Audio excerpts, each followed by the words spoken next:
I've met all sorts of people in my life, but Muslims have always stood out to me for one particular reason. No matter what's happening, whether life is calm or absolutely falling apart, they carry this steady, unshakable sense of hope. It isn't forced, it isn't fake, and it certainly isn't naive. It's real. And I'll be honest with you, I wanted to know why. Because when you look closely, their optimism isn't random. It comes from something deep, something woven into how they see the world. And the first thing I discovered was this idea called tawakkul.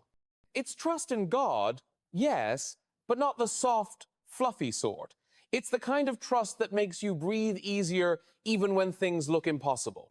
Muslims genuinely believe they're never facing the world alone, and let me tell you, that mindset changes everything. But this wasn't the full picture. The next piece that caught my attention was qadr, the belief that everything good or bad fits into a larger design. Muslims see life a bit like a tapestry. Up close, it looks messy. But step back, and suddenly it all makes sense. They believe even setbacks carry a purpose, even if it's hidden. And honestly, that explains a lot about why they handle hardship with such remarkable grace. Still, I felt like something was missing. That's when I stumbled onto sabr.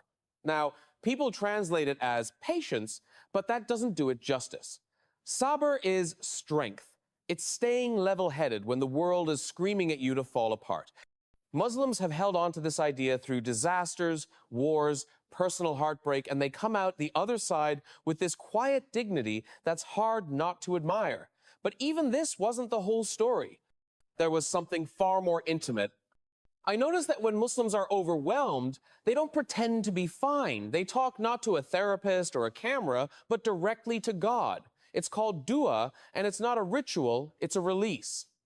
A way of pouring out every fear and frustration without judgment. And there's something beautifully grounding about that. You can almost feel the weight lifting as the words leave their lips. For many Muslims, that moment alone is enough to keep despair at bay. Then I learned something that genuinely changed the way I see their hope. Muslims believe that no suffering is wasted. Every tear, every frustration, every long night spent wondering, why me, carries a reward. And when you believe that nothing painful goes unnoticed, that every struggle carries meaning in this life and the next, it builds a kind of resilience that's incredibly difficult to break. But perhaps the most surprising part for me was the Ummah, the worldwide Muslim community. It's not just a religious label. It's a brotherhood, a sisterhood, a global family. Muslims can cross oceans, languages, and cultures, yet still feel connected. And that sense of belonging, well, it gives a person strength they might not even realize they have. Putting all these pieces together, I finally understood it. Muslims don't stay hopeful because their lives are easy, far from it. They stay hopeful because their faith gives them tools to rebuild themselves again and again. Trust, purpose, patience, prayer, eternal meaning, and a community that refuses to let anyone stand alone.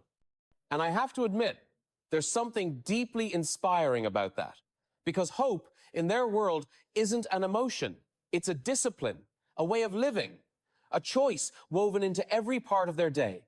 And maybe, just maybe, it's a lesson the rest of us could learn from too.